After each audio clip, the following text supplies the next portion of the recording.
Yo, what's up, y'all? It's Zems, and welcome to another reaction video. Today, we're gonna react to Mr. Nightmare's 3 creepy stories with photos and or video footage. Again, this video is by Mr. Nightmare, so if you guys haven't already, make sure you swoop down to that description box. Click on a link and watch this video in entirety, because I'm going to be pausing, stopping, and talking through a whole thing. If you guys are new to the channel, my name is Zems, and welcome to the Crow's Nest. Mark was a college student living in Indiana. His house was quiet and sat next to some woods. During the day, everything felt normal, but at night, the woods made the place feel strange. Behind his house, under the patio, there was a hot tub. That's where everything happened. It was Saturday night, March 29th, around 12:30 a.m. Spring break was ending and school was starting again soon. Mark had his 3 close friends over, Kyle, Keenan, and Derek. They were spending one last night hanging out. They were in the garage playing pool, blasting music, and drinking. Everyone was laughing and having fun. It felt like a good night. After a while, Kyle said they should go in the hot tub. It was cold outside, so the warm water sounded even better. Everyone agreed. They got changed into swim trunks, grabbed their drinks, and went into the hot tub. The warm water felt good as they talked, made jokes, and didn't pay attention to the time. That's nice. Then they heard something. It was the sound of sticks breaking, like footsteps coming from the woods. It didn't sound like an animal. It sounded like a person. They all went quiet and looked around.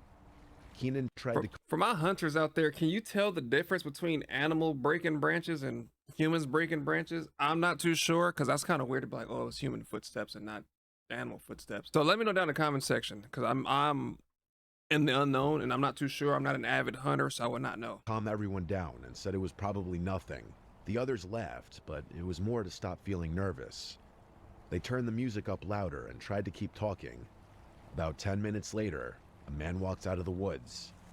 He stepped into the light from the patio. He was wearing a long black coat, white sweatpants, and a gaming headset.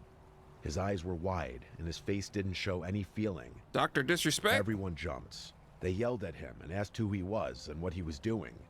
The man raised his hands and said his name was Seth. He said he was 33 years old, and he heard them laughing and wanted to join. The guys just looked at each other, confused. Mark told him to leave, but he didn't listen. Instead, Seth took off his coat, then his shoes, and then his pants. Oh! He was now in only his underwear. Then he got into the hot tub. No one knew what to say. Mark pulled out his phone and started recording, not for fun, but because the whole thing felt unreal. This was the footage he captured.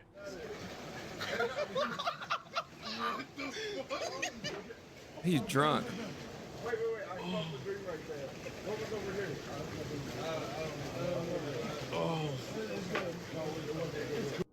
They started asking Seth questions, like where he came from and if he knew anyone there. He just kept saying he heard them laughing and wanted to hang out. Then he said something really disturbing. He said he had molested a child. That changed everything, obviously. When does the hand start flying? When is the red flag? When do you draw the line? That's what I want to know. Let me know down in the comment section. I don't know about y'all, but the first leave is the warning. The second leave is kind of like, all right, you pushing it. The third one, you just drop down into your drawers. Now you're getting pieced up. Because now I feel like you about to try to do something freaky deaky, and I'm not down with that at all. Especially getting down in your drawers in the hot tub, and we just told you no. And the fact that y'all sitting there laughing, I would be extremely creeped out. First of all, where did you come from? How did you even hear them? Where did you get a gaming headset? Like, were you gaming in the area? Like, where did you come from to hear them laughing and joking? Unless you're the next door neighbor. But even then, they don't even know who this dude is, so that's out of pocket. The guys jumped out of the hot tub and started yelling at him to leave. They pulled him out of the water. Seth didn't try to stop them. He just stood there, dripping wet and staring. Then he slowly walked back into the woods without saying anything. The group ran inside and locked all the doors. And needed to call the police. Some of them laughed nervously, trying to shake it off, but Mark and Kyle didn't feel okay. They felt like it wasn't over. About 15 minutes passed. Kyle said they should go back out to lock the hot tub. Mark said okay. So they got flashlights and stepped outside. That's when Mark saw something next to the hot tub. It was a phone. He picked it up and saw the screen light up. Whatever was on the lock screen made him drop the phone. He didn't say what it was, but it scared him. He said he thought Seth would come back, so they ran inside and told the others. Everyone tried to stay calm. Then they heard a tapping sound on the window. Mark already knew who it was. He opened the curtain, and wouldn't you know it, Seth was standing right there. His face was pale, his eyes were wide open, and he had a creepy smile. He didn't say anything, he didn't move, he just stared. Mark yelled for Kyle. Kyle ran in and called the police. Mark grabbed a bat and went to the front door. He yelled for Seth to leave and take his phone. Seth didn't answer. Instead, he slowly walked around the side of the house. Mark followed a little bit and looked through the patio window. Where's the footage? Seth was standing there again, staring inside. Mark told him the cops were coming and that he needed to leave, but Seth didn't move. He just slowly raised his hand and waved once. Then he turned and walked back into the woods. The police arrived a few minutes later. The guys told them everything. Did they get him? The officers searched the woods and found Seth standing alone, just looking toward the house. They arrested him for trespassing, and everyone thought it was over. But Mark didn't feel that way. A few days later, he saw a post on Snapchat from a girl who lived nearby. It was a video. It showed another man, not Seth, trying to break into her house late at night. That's what bothered Mark the most. It meant Seth might not be the only one out there. There could be more.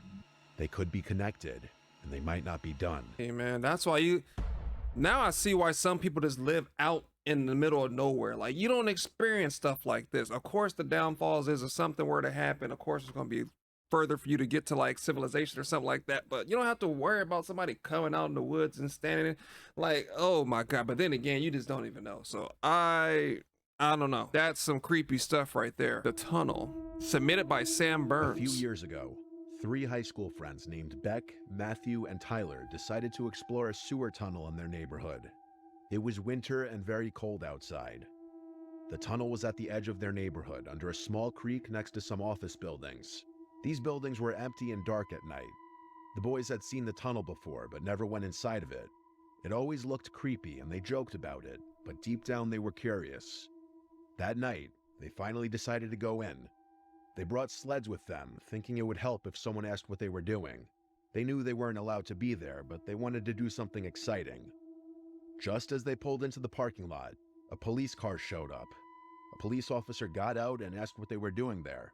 Someone had apparently seen them on the security camera. Tyler quickly said that they were just going sledding. The officer looked at them for a moment, then told them to leave. So they left, but only for a little while. After driving around for about 30 minutes, they came back. This time, they parked farther away, behind a building where no one could see them. They walked down a hill behind the buildings. They could see their breath in the cold, crisp air. They stood in front of the tunnel, noting how big, round, and completely dark inside it was.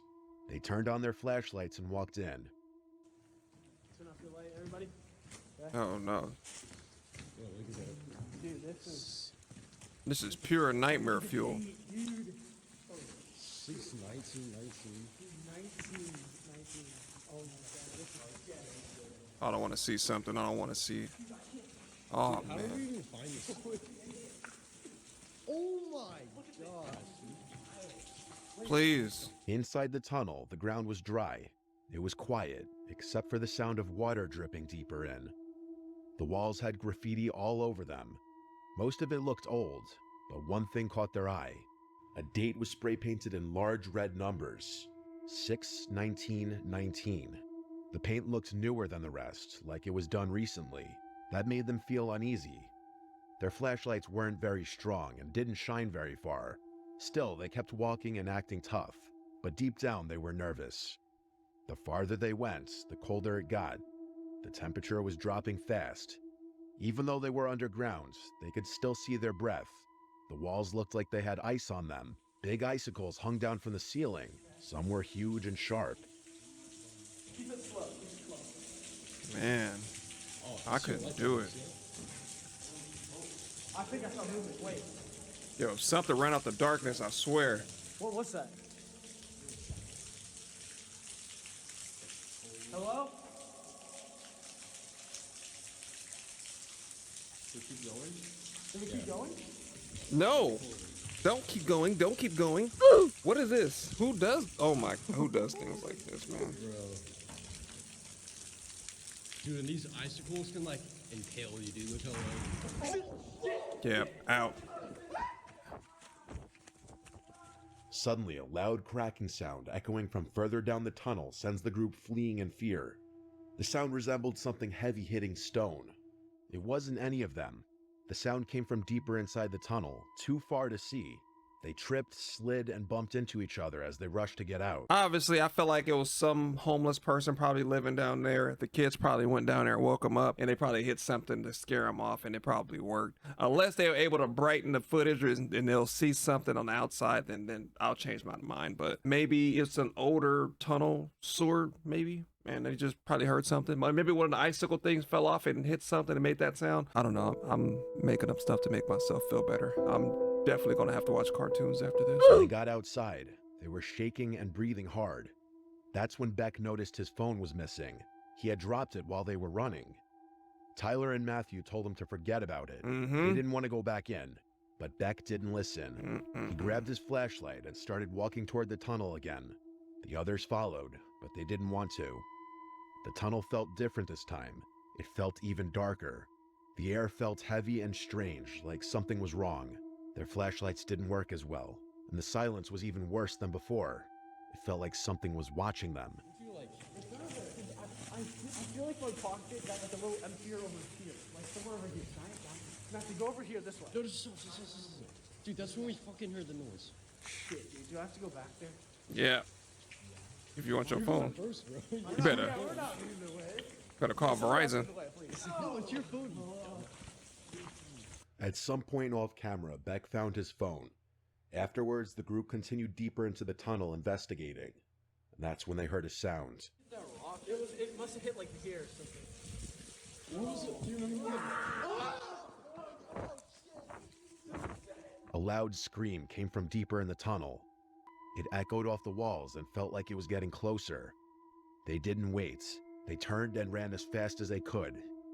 This time, no one talked, no one looked back. They just ran. They got to the car, jumped in, and drove away without stopping. The car ride back was mostly silent. The three friends thought it was over when they all got home. They were ready to move on with their lives. But late that night, Beck's doorbell rang twice. This was at some off hour in the night. When Beck's dad went to answer the door, nobody was there. This, of course, begs the question, were the boys followed home that night? Or was it simply a very unfortunately timed ding-dong ditch? That remains a mystery. The night left more questions than answers for the three friends, but they all heard the noises and of course got it on video. Perhaps it was something they weren't meant to stumble upon. That's what I think. You definitely wasn't meant to stumble upon that, my boy. I'm telling you right now, I would have heard that scream. I'm talking Columbine speed, boy. In the 2025 draft, New England Patriots select Zems. It's like, bro, I'm telling you, pure speed. I'm not looking back. I don't care about your phone, bro. Give me the keys to the car. I'm going to go sit in the car, bro. I'm not doing it. You dropped your phone, bro. Here's my flashlight. You know, go in there and find it. You know, I'll wait for you by the exit. That's as best I can get. Now, if you just happen to do it and I hear you scream, bro, on your own. I always tell people if something happened, you're not supposed to be in there doing that anyway. Someone has to live to tell the story. Why not let it be me? No, there's no point of us all get a sacrifice by whatever that was. You know what I mean? No, absolutely not. You go be one with God. It's not my time yet. I gotta live to tell the story. You know, you live and you learn. Story 3. Woods, and what's everything has to do with April woods. of 2022, a man named Connor took a construction job far from Hey, home yo. as part of a 3-month accommodation program. The pay was decent, and he needed every dollar. He wasn't in the best place financially, and the bonus of working alongside his longtime friend Jim made the opportunity more appealing. They figured it would be a nice change of pace, extra cash, time away from home, and some peace from the chaos of everyday life. The job itself wasn't bad. A few weeks in, Ryan had adjusted well to the routine, but the area they were stationed in was remote, deep in rural countryside. There were long, winding roads with barely any signs of life. It wasn't unusual to go miles without seeing a single home. Ryan had always loved the outdoors, and he saw this isolation as a chance to unplug. Most of his coworkers blew their weekends drinking, but Ryan had different plans. He wanted solitude. He wanted quiet. So when Friday rolled around, he packed his gear and prepared for a weekend of hiking and camping deep within the woods. A narrow trailhead just 5 minutes from his temporary accommodation became his entry point. Within 20 minutes, he was deep in the forest. The only sound was the wind and the crunch of his boots. He smoked a couple joints as he made his way further in, letting the stress just melt away. The isolation was comforting for him. Well, at first.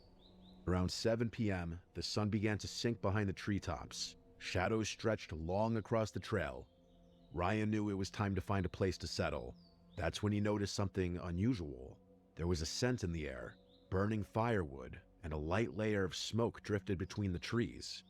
At first, it seemed normal, maybe another camper, maybe a local. But then, he caught something just barely in the corner of his vision. The faint orange glow of fire flickering through the trees. Curious and confident, Ryan left the trail and headed towards the source. He wasn't scared. He'd trained in combat sports during his teens and stayed in good shape. Never leave the Still, trail. something about this felt off to him. As he moved closer, he began to see strange metallic glints. Shopping carts, dozens of them. They were tied to trees with rope hanging for the branches. Some mangled and suspended in bizarre positions, like a twisted jungle gym of rusted steel. It didn't look like a campsite. Bro, he just walked into a grocery store ritual, bro. I'm telling you right now, he needs to get out of there. It could be Food for Less, bro, Kroger, Publix, Wegmans, Winco, whatever it is your go-to, Albertsons, I don't know, bro. He needs to get out of Dodge. Ain't nobody stringing up no dang grocery baskets unless they're exceptionally strong. Talking about Samson Bible strong, bro. Like, you gotta be, no, get out of there, bro. It's some kind of group or tribe that's hanging around, bro. Get out of there. Get out of there. And you shouldn't be straying away from the path anyway, unless you're Smokey the Bear. Only you can prevent wildfires. No. Stay on the path. Looked like a ritual site, like something meant to be seen and feared. Ryan pulled out his phone and started snapping photos.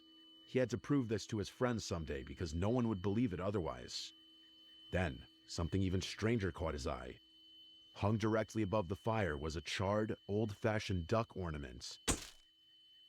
Sitting in the duck's back was a scorched baby doll. The thing was melted, its limbs warped from heat. Get out of there. Ryan took a photo of that too, but the longer he stared, the more disturbed he felt. His chest began to tighten. The fire was roaring, clearly tended to recently. There were water bottles scattered around. Someone had been there, or currently was there, maybe still watching. He thought about turning around, thought about heading straight back to the trailhead, but something made him keep walking. He tried to convince himself it was nothing, just some weird loner, maybe drunk, probably harmless. Still, he checked over his shoulder more than once. 20 minutes passed, and he'd put real distance between himself and that eerie camp, but daylight was fading fast, and he needed firewood before it got too dark. He veered off the trail again, this time to gather supplies. He wasn't worried. He had emergency wood in his pack, but not enough to last the entire night. He needed more. After about an hour of preparation, Ryan had set up his tent and built a small fire. It was around 9 p.m. when he prepped a steak and potato meal in foil and nestled it in the glowing embers. He smoked another joint to dull the anxiety, and for a while, everything seemed okay again. With his meal finished and the fire crackling, Here it Ryan comes. settled in for the night. He turned on a pre-downloaded playlist of true crime podcasts, listening to cold case files as the forest around him darkened. There was no signal out there, no distractions, just firelight and static-filled voices recounting unsolved murders. At some point, he drifted off to sleep, but it didn't last. He woke up suddenly. The air inside his tent felt colder. The fire outside had dimmed. He checked his phone. 4 a.m. He didn't know what had woken him up until he heard it. Whistling.